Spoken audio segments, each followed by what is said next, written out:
നമുക്ക് ഇന്നൊരു special chicken fry അല്ലെങ്കിൽ കറി എന്ന് തന്നെ പറയാം. അപ്പൊ അത് എങ്ങനെ ഉണ്ടാക്കാന്ന് പറയാം. ഇത് നമ്മുടെ എല്ലാവരും പ്രിയപ്പെട്ട മോഹൻലാലിന്റെ സ്പെഷ്യൽ ചിക്കൻ കറി. അതിനുവേണ്ടി ഒരു മുറി നാളികേരം അതിന്റെ ചിരട്ടയൊക്കെ കളഞ്ഞ് ഇതുപോലെ വറുത്തെടുക്കുക. ഇനി അത് നന്നായി ഇടിക്കല്ലിലിട്ട് ചതച്ചെടുക്കുക. ഇനി ഒരു കപ്പ് ചെറിയുള്ളി നന്നായി ചതച്ചെടുക്കുക. വെളുത്തുള്ളി 15 വെളുത്തുള്ളി നന്നായി ചതച്ചെടുക്കുക. ഇഞ്ചി പച്ചമുളക് ഇടിക്കല്ലിലിട്ട് നന്നായി ചതച്ചെടുക്കുക. കറിവേപ്പില ചതച്ചെടുക്കുക. ഇനി ഒരു ചട്ടിയിലോട്ട് വെളിച്ചെണ്ണ ഒഴിച്ച് അതിലേക്ക് 1 ടീസ്പൂൺ കടുക് പൊട്ടിക്കുക.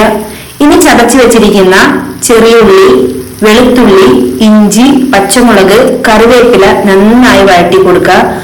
പെട്ടെന്ന് വഴണ്ടി കിട്ടാനായിട്ട് ആവശ്യത്തിന് ഉപ്പ് ചേർത്ത് കൊടുക്കുക. കുറച്ച് മഞ്ഞൾപ്പൊടി ചേർത്ത് കൊടുക്കുക. ഉണക്കമുളക് മിക്സിയിലിട്ട് അടിച്ചതാണ്, ജസ്റ്റ് ഒന്ന് ക്രഷ് ചെയ്തതാണ്, അതും കൂടി ചേർത്ത് നന്നായി വഴണ്ടതിന് ശേഷം എടുത്തു വെച്ചിരിക്കുന്ന ചിക്കൻ ഇട്ട് കൊടുക്കുക. ആവശ്യത്തിന് ഉപ്പ് ചേർത്ത് കൊടുക്കുക. ചതച്ച് വെച്ചിരിക്കുന്ന നാളികേരം ചേർത്ത് കൊടുക്കുക. എന്നിട്ട് നന്നായി മിക്സ് ചെയ്തതിന് ശേഷം മൂടി വയ്ക്കാം.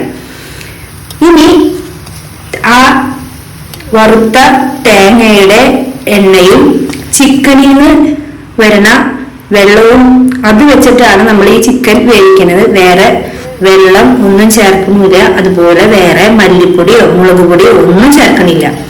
അപ്പൊ നമ്മുടെ പ്രിയപ്പെട്ട മോഹൻലാലിന്റെ അടിപൊളി ടേസ്റ്റിലുള്ള ചിക്കൻ കറിയാണിത്. അപ്പൊ നിങ്ങൾ എല്ലാവരും മറക്കാതെ ചെയ്യുക. സിമ്പിളാണ് പരിപാടി. അപ്പൊ മറക്കാതെ നമ്മുടെ പ്രിയപ്പെട്ട മോഹൻലാലിന്റെ ചിക്കൻ കറി തയ്യാറാക്കാം. ഇത് അടിപൊളി റെഡി ആയിട്ട് വന്നിട്ടുണ്ട്. നമുക്കൊന്ന് കഴിച്ചു നോക്കാം.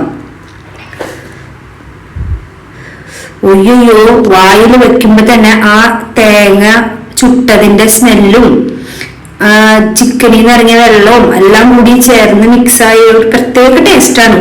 നിങ്ങൾ ട്രൈ ചെയ്തിട്ട് ആദിലക്ഷ്മി കിച്ചൺ വേൾഡ് കമന്റ്സ് അറിയിക്കുക മക്കളെ.